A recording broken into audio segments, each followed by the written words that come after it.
I'm Jim Fuller. I'm an elder serving at our Echo Park location, and this is my one-at-one testimony. I grew up in Grand Rapids, Michigan, one of 5 children. My parents used to take us to church every Sunday. I didn't like going to church because I had to dress up and sit still in a pew, but nevertheless I learned a lot from going to church. One thing is, my parents were good examples to us, but until I was older, I did not really know what I believed about God or about Jesus. One day in 6th grade, a man came to our classroom. He was from the Gideons. He told us that he would give us our own New Testament, pocket New Testament, if we got our parents' permission. He handed out permission slips. I put mine in my desk and forgot all about it until the following week. Then he came back to collect the permission slips with his box of Bibles. I quickly opened the desk, put my head on it. It was one of those old-fashioned desks where you could lift up the lid. And I forged my mother's signature in order to get my own pocket New Testament.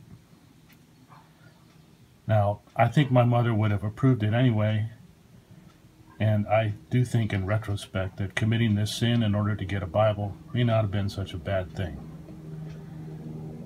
It was something like this. Then, sometime later in Sunday school, one of our Sunday school teachers challenged us to start reading the Bible. So, I thought I would do that with my own pocket New Testament. Now, there were plenty of Bibles in the house, but this one was mine. And so I started with chapter 1 of Matthew, and I read one chapter every day, and something happened. I began to become engrossed in the story of Jesus. I, first of all, was in awe of his teachings in the Sermon on the Mount.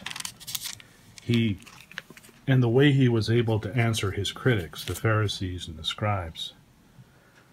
And as I read, he became my hero. The miracles that he worked, people he healed, raising of the dead, the little girl, the widow at Nain's son, Lazarus, the way he taught his disciples.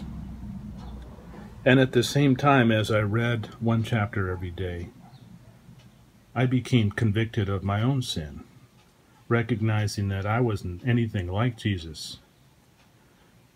I worried a lot. I was angry, had temper tantrums, fought with my brothers and sister, and something began to change in me. Then I read how Jesus was set up and entrapped by the Pharisees and scribes and priests and brought before Pontius Pilate.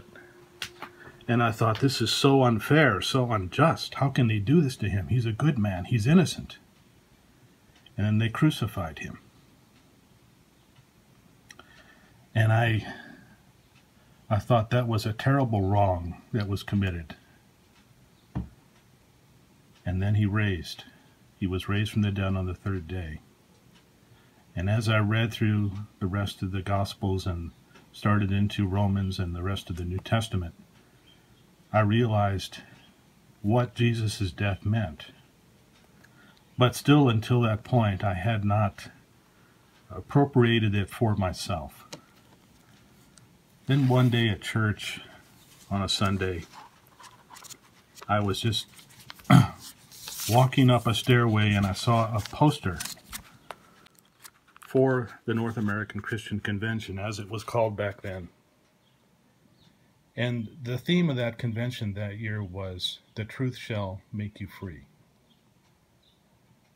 And the verse was from John, chapter 8. As Jesus told his disciples, "You shall know the truth, and the truth shall set you free," or make you free. That really resonated with me. I wanted to be free. I wanted to be free from fear of death. I wanted to be free from worry. I wanted to be free from the sins that I just could not keep myself from doing, my temper, my meanness, and all those things that may not be much now, considering I was only 11 years old, but they would weigh upon my conscience. And so I said, I want that. And I told my parents I wanted to be baptized, and I talked it over with my minister. And on my 12th birthday, I was baptized.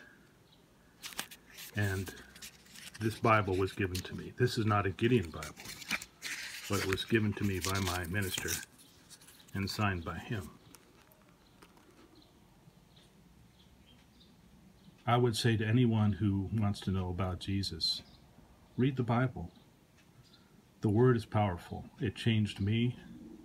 I still read it every day. And I encourage everyone to do the same. Even if you don't know you believe, if you just read it, the Word has the ring of truth in it. It is true. You come to know. You don't have to be argued into it. You come to know it's true. And it's powerful in itself. And so is the preaching of the Word. And so these are the means by which we come to understand the gospel, the good news, and be saved. May it be so for you. Amen.